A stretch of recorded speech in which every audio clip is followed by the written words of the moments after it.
के अंदर इल्म भर दो, चाहे दिल जहलत भर दो।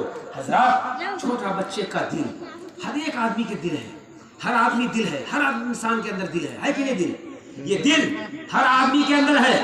हजरत, दिल क्या चाहता है? मोहब्बत।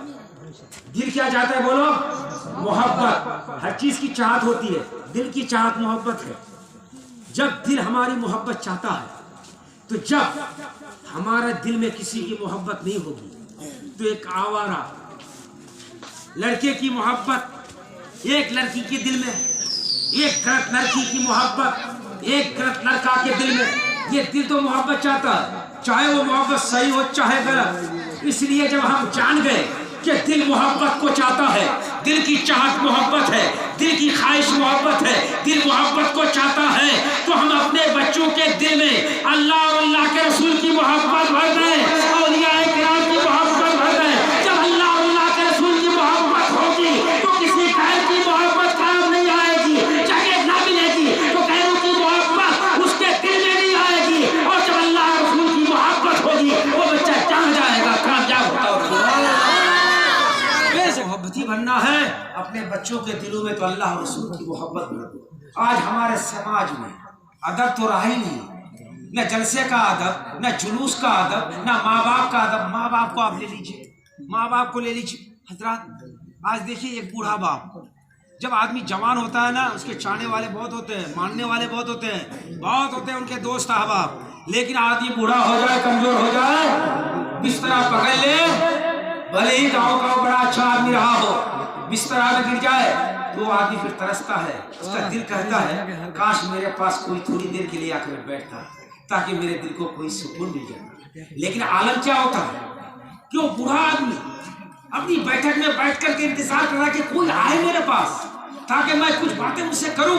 उसका दिल तो चाहता है, इसलिए कि पूरी जिंदगी यारों की झुरमुट में रहा, दोस्तों अहबाब के साथ रहा, अब अकेला बैठक में बैठा है। पड़ोस का एक नौजवान निकला, देखा कि वो बुड्ढा वहां बैठा हुआ है, उधर से जाएंगे तो बुला लेगा। अब वो रास्ता काट के दूसरी तरफ से जा रहा है, वो आना पसंद नहीं कर रहा, वो नहीं आ रहा, बिल्कुल करीब नहीं आ रहा। तो अब ये दिल में सोच रहा है कि या अल्लाह, ये नौजवान नहीं आया तो क्या हुआ, अल्लाह ने मुझे बेटा तो दिया है, मेरा बेटा तो आए, जिहद को करीब करो मेरे भाई, मेरे जी अल्लाह ने बेटा दिया है, मेरा बेटा तो मेरे पास आएगा।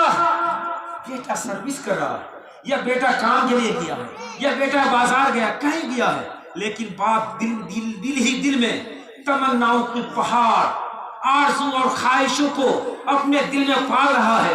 बेटा आएगा, ये बातें करूंगा, बेटा आएगा, ऐसी ऐसी बातें करूंगा, दिल की बातें बेटे को बताऊंगा, अपने दिल की राज बेटे से कहूंगा। वो बाप पूरा दिन इंतजार करता है कि बेटा आएगा, मेरे पास बैठेगा, मैं उनसे बातें करूंगा, दिल की बातें करूंगा, ताकि खुद मेरे दिल को सुकून मिल जाए। वो बाप अपने बिस्तरे में इंतजार करता है, लेकिन वो बेटा गप्पा शप्पा लगा के अब 9 बजे रात गंडाल हाथ से आया, हाथ में मोबाइल है, उंगलियां दौड़ रही है, आया खाया और अपनी बीवी के साथ ऐश की नींद सो रहा है। अब ये बात दिल में सोच रहा है, या अल्लाह मेरी परवरिश में कौन सी कमी हो गई थी जो आज मेरा बेटा मेरे करीब नहीं आ रहा है। ऐ अल्लाह, मैंने अपने बेटे की परवरिश में कौन सी कमी रख दी थी कि आज मेरा बेटा मेरे करीब नहीं आया। ऐ अल्लाह, मुझसे कौन सी गलती हो गई। यही बेटा था कि बचपन में मुझसे कहा था कि अब्बा मुझे फला टी-शर्ट चाहिए, तो मेरे पास पैसा नहीं था, मैंने ओवर टाइम काम कर करके वो पैसा जमा करके बेटे की तमन्ना को पूरी किया था। यही वो बेटा था, मुझसे कहा बेटा बाप मुझे जो चमड़े का जूता चाहिए, तो मैंने अब गंडाल हाथ में चाय ना पी करके वो पैसा बचा करके बेटे को जूता खरीद करके दिया था। अल्लाह, आज मेरा बेटा मेरे करीब क्यों नहीं आया, उससे कौन सी गलती हो गई। ऐ नौजवानों, आजकल नवाज का पैगाम ले लो, अपने बिस्तर में जाने से पहले तुम अपने बाप के पास 10 मिनट बैठ जाओ, इधर बाप राजी होगा, अल्लाह भी राजी हो जाएगा।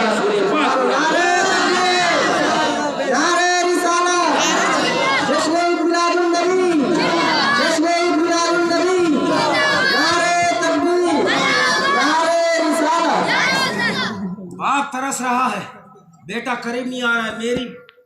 मैं अपनी बेटियों से भी कहूंगा कि आज एक माँ अपनी बेटी की परवरिश के, माँ मैंने सुनो, एक माँ बड़ी मेहनत से अपनी बेटी की परवरिश कर रही है। बेटी से कुछ अगर कह दे, एक बात कह दे, बेटी 10 बात माँ को कह देती है, 10 बात, अल्लाह जज़ाए खैर अता फरमाए। बेटी 10 बातें माँ को कह देती है, गालियां बक देती है, लेकिन माँ खामोश रहती है। क्या माँ नहीं गाली दे सकती है? क्या माँ अपनी बेटी को नहीं डांट सकती है? लेकिन माँ नहीं डांट रही है, माँ खामोश रहती है। किस लिए खामोश रहती है? माँ ये सोचती है अगर मैं बेटी से झगड़ूंगी, माँ बेटी का झगड़ा होगा, पड़ोस के लोग देखेंगे, पड़ोसी देखेंगे, फिर मेरी बेटी का कहीं रिश्ता नहीं होगा, लोग बता देंगे वो बेटी तेज है, माँ से झगड़ती है, इसका रिश्ता नहीं होगा। माँ इतनी बड़ी कुर्बानी अपनी बेटी के लिए दे रही है, ये ताकि मेरी बेटी को कोई गलत ना कहे, मेरी बेटी को सब सही कहे। इसलिए माँ बेटी की गाली को बर्दाश्त करती है कि बेटी पर कोई आंच ना आने पाए। माँ को क्या दिया, क्या दिया? सुनो, जहन लगा कर सुनो, बात आई तो मैं आपको बताता चलूं। आज हमारे समाज में माँ बाप का कोई मकाम ही नहीं रह गया है। सुनो मेरी माँ बहनों, सुनो, एक बच्चा, हजरात सुनो, आज 12 रबीउल अव्वल में हर आदमी के अच्छा खाना पना होगा, बना होगा कि नहीं? अगर खाना अच्छा आपको मिल जाए, अल्लाह आपको भी जज़ाए खैर अता फरमाए, अल्लाह जज़ाए खैर अता। सुनो, जहन लगा सुनो मेरी माँ बहनों, सुनो मेरी गुफ्तगू को जहन लगा सुनो। जब अगर हम खाना खाने बैठे, मिसाल दे रहा हूँ, खाना खाने बैठ जाए और अगर हम अपनी भूख से, हमको 1 पाव गोश्त खाने की भूख है और हमने 400 ग्राम खा लिया, तो बताओ हमारा पेट बढ़ेगा कि नहीं बढ़ेगा? बढ़ेगा। तो अब क्या करेंगे? आप आकर के खाना खाने के बाद क्या बोलेंगे? अपनी बीवी से, अपने बच्चे से कहेंगे, यार मैं आज ज्यादा खा लिया, मुझे सोने दो, कोई आए तो जगाना ना, कोई आए तो मुझे मत उठाना, इसलिए कि मैंने ज्यादा खा लिया। कितना ज्यादा खाया? कितना ज्यादा खाया? कहा कि 200 ग्राम ज्यादा खा लिया, 250 ग्राम ज्यादा खा लिया, 200-250 ज्यादा खा लिया तो बहुत ज्यादा खा लिया, उठने की ताकत नहीं है। लेकिन एक माँ को देखो, जब उसके पेट में, बतन में एक बच्चा पलता है, शुरू वो 50 ग्राम 100 ग्राम का होता है, आहिस्ता आहिस्ता वो बच्चा 4 किलो 3.5 किलो तक का हो जाता है। माँ के पेट में 3.5 किलो है। माँ शोहर की भी खिदमत करती है, बच्चों की भी परवरिश करती है, औलाद की भी देखभाल करती है, सास ससुर की भी खिदमत करती है। वो माँ सास ससुर की भी खिदमत करती है।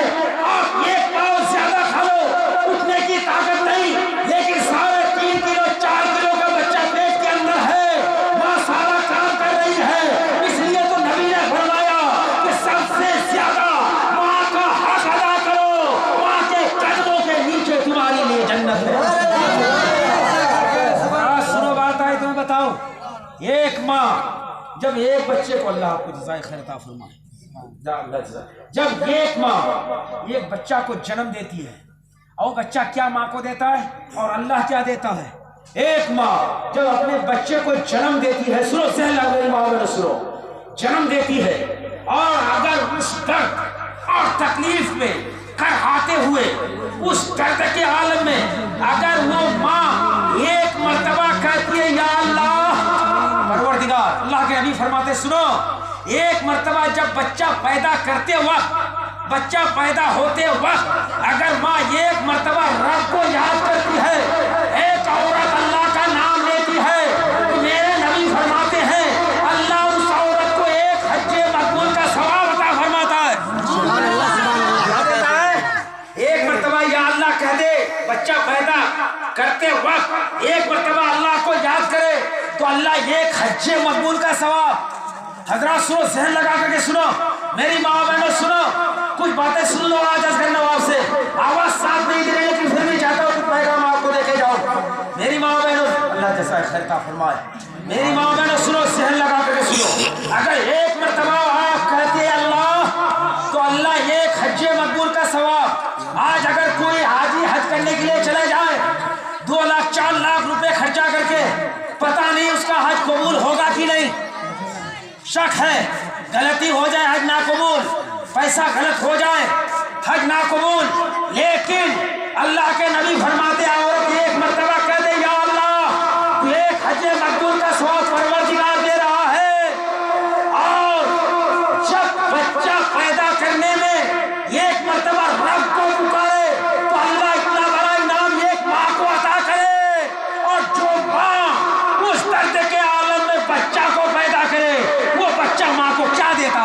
सुभान अल्लाह।